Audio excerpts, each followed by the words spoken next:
Hi everybody, Christine Gillespie here, Retail and Tourism Manager at Historic Huguenot Street. I just wanted to say thank you for tuning in and watching all of our virtual programming that we are offering during this time. If you've been here before watching my videos, you know that I have been reading excerpts and reviewing some of the books that we sell in our museum shop. And this week's book is a follow-up to one that we read last week, which was Images of America, New Paltz. And today we are going to be looking through Images of America, New Paltz Revisited, which is the second version written by Carol Johnson. New Paltz was established in 1678 by a small group of Huguenot refugees and their families. These pioneers settled into the fertile Waka River Valley with the majestic Hudson River to the east and the Shawangunk Mountains defining the western border. These families endured what today would be insurmountable odds, yet for generations they survived and constantly improved their quality of life. The homesteads of these patentees' families still stand along historic Huguenot Street and are testaments to those who built them so long ago. Today, New Paltz residents and visitors alike enjoy the various outdoor recreational activities and exceptional educational opportunities and easy accessibility to nearby metropolitan areas. With carefully selected photographs and detailed text, New Paltz Revisited traces the history of New Paltz from the colonial era to the present. So I just want to start by showing you guys the table of contents. So here's the cover. And then this book is divided into 4 sections. You can see them listed here.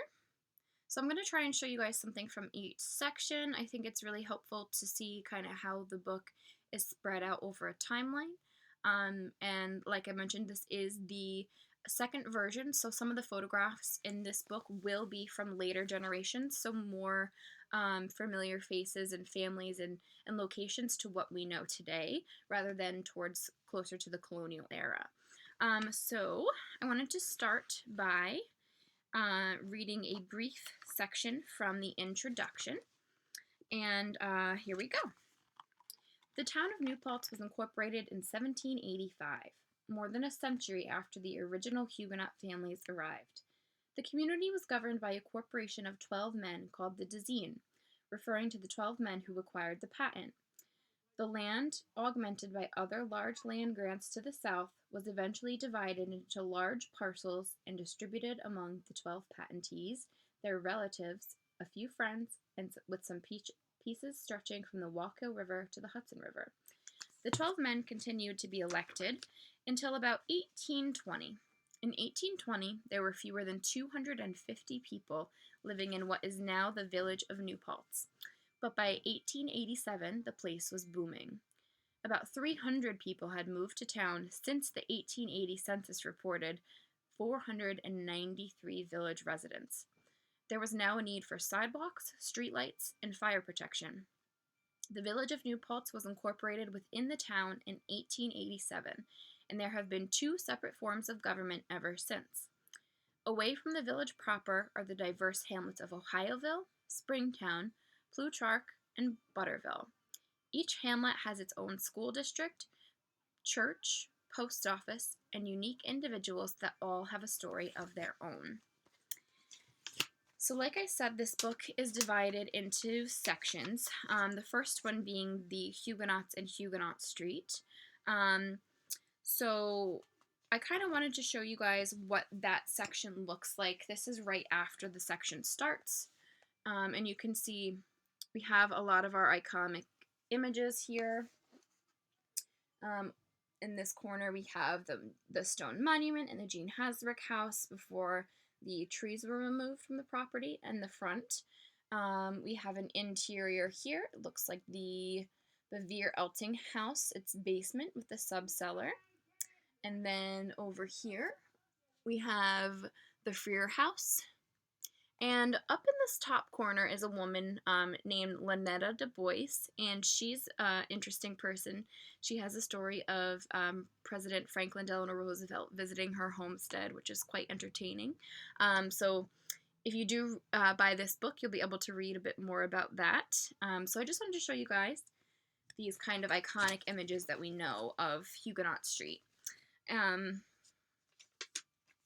the next thing I wanted to show you guys was the evolution of the school buildings. We know that the first school was built on Huguenot Street in the church building, but eventually, as the population and community grew, a new school needed to be built to maintain the growing numbers of children that were being enrolled. And we know that the school moved off-site onto North Front Street, and then eventually an even bigger building had to be built to replace that. So you can see in this photo here, this is along the banks of the Wallkill on Huguenot Street, and the caption underneath says, "The new Paltz Academy was built on the banks of the Wallkill in 1833. It offered more advanced courses than what was taught in the common schools. For those who wanted to further their education at a university, it also offered Greek and Latin studies. The New Paltz Academy went up in flames on February 29th, 1884. So we know that this building is obviously not standing there currently, but it was rebuilt after the fire. And also on the same page here is the new building that was completed, again along the Waka River on Huguenot Street. And this is as early as 1866, local officials and community supporters wanted the New Paltz Academy to become a normal school for the proper preparation of teachers. Ironically, the state regents granted this request on March 20th, 1885, after it had burned to the ground. The New Paltz Normal School, built on the site of the raised academy, opened on February 15th, 1886.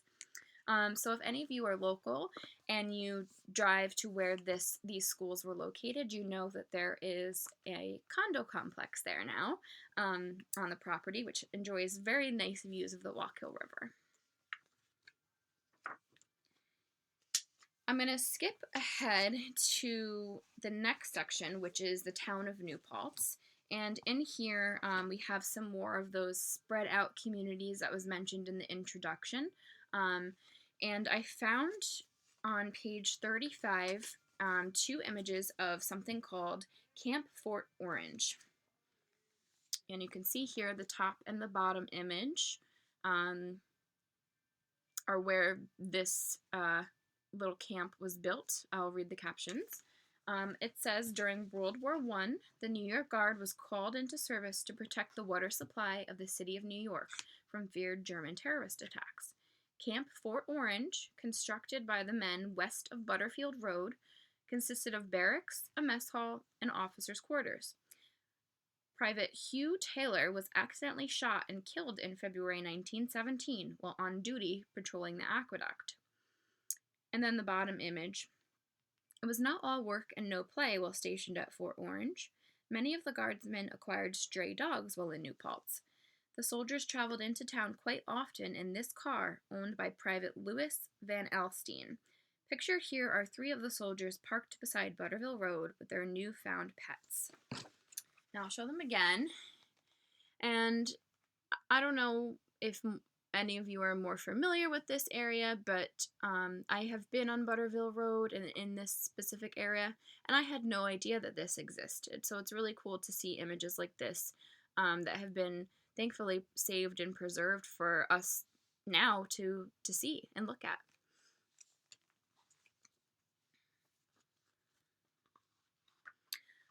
One of the more striking images and captions to me I found further along in the book on page 45, and it specifically talks about an Italian colony of people. And if you know any of the history of New Paltz, or even if you don't, because the history of New Paltz is very similar to many people's hometowns, where you have a community of close-knit people who have been there for decades and generations, and then all of a sudden, in the early 1900s, late 1800s, you have this wave of new people coming into the communities from different ethnic backgrounds, traveling from their home countries to live in America. And this is, typical of, like I said, most communities in this country. And it goes to show that the same exact things were happening in New Paltz. So this image Right here is a home built in New Paltz, and it says there are at least 6 or 8 houses in the Italian colony south of Ohioville, reported the New Paltz Independent on August 12, 1920. Most of the houses are of cobblestone. These houses are large and substantial looking. The peculiar style of architecture is no doubt Italian. These Italians are noted for their industry and large families. It is said that about half of the children in the Ohioville school district are Italians. So if you look again, I just thought that was really interesting to have this image singled out and mentioning the Italian colony that existed of families. And it just, in 1920, there was still this air of the unknown being different and scary, and a lot of the time these new groups of people were unknown and scary, and they would congregate in groups of similar backgrounds, and that was happening in New Paltz. So I thought that was an interesting photograph to show you guys.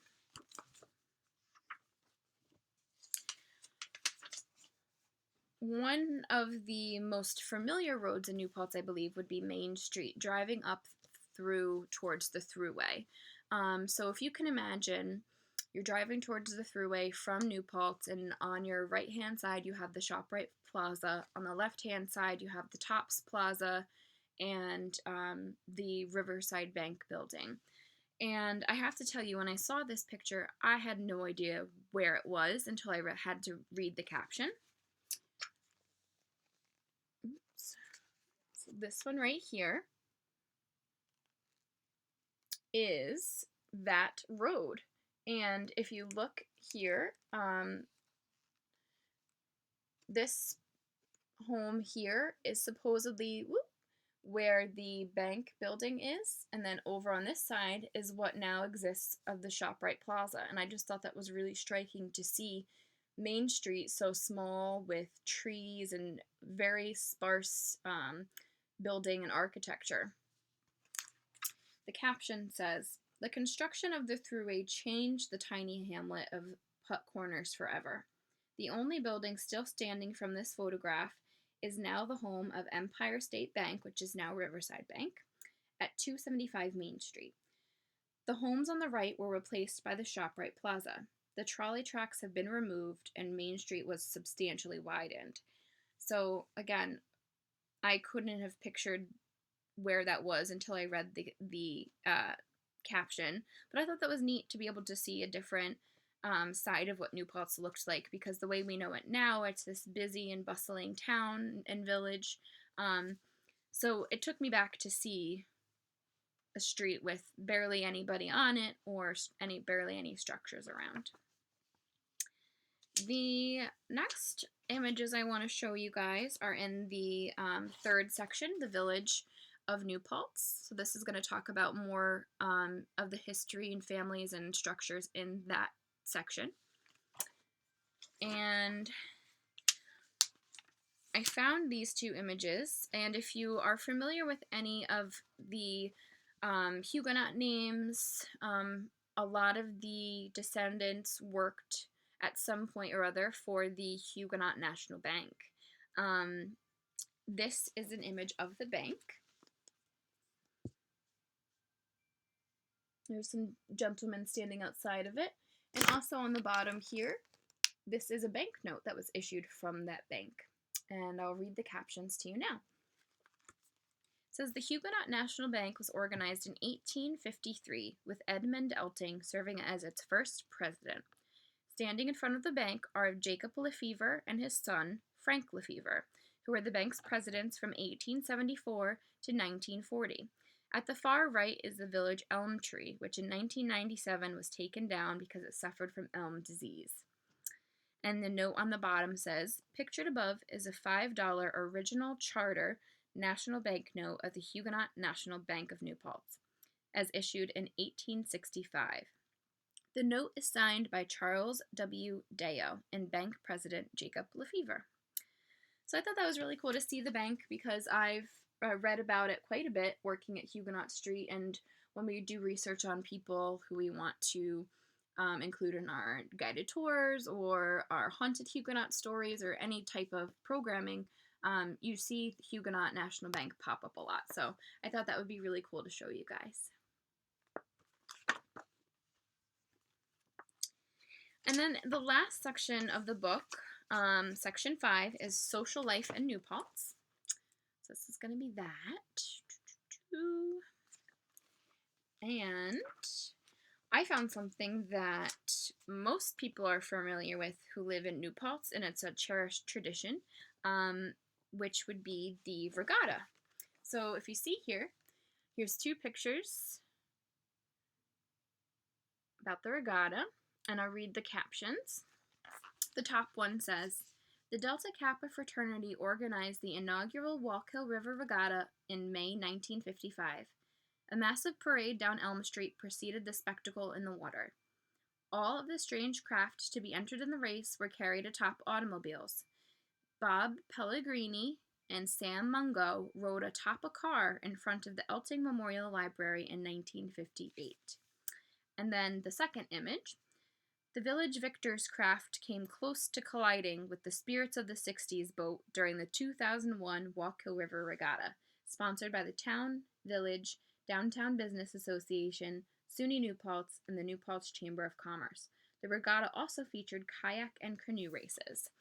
So I think that the regatta, although we're so many years removed from it now, from its original date, a lot of people still look forward to this event every year and participate with their friends and their families, their children.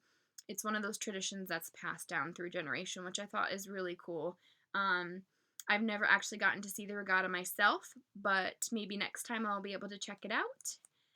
And yeah, I just thought that was really neat. This book is retailing for $21.99. But right now, through the 13th of May, it will be on sale for 10% off its price. We will ship it to you. If you live locally, I can have it a secure curbside pickup or drop off. We're more than happy to work with you and make sure you get this book. It's a great one. Again, these make such good gifts and souvenirs, whether or not you are of Huguenot background or you just love the town of New Paltz, the village of New Paltz. This is a great one to have in your arsenal and show your friends, your family members. It's a nice keepsake to pass down to younger generations. And it just makes a good conversation piece. So I do recommend highly Images of America, New Paltz Revisited. And I just want to say thank you guys so much for tuning in each week with us. And I really hope that you're enjoying our programming, and stay tuned for next Wednesday to see what I will be reading from our museum shop. Until then, stay safe.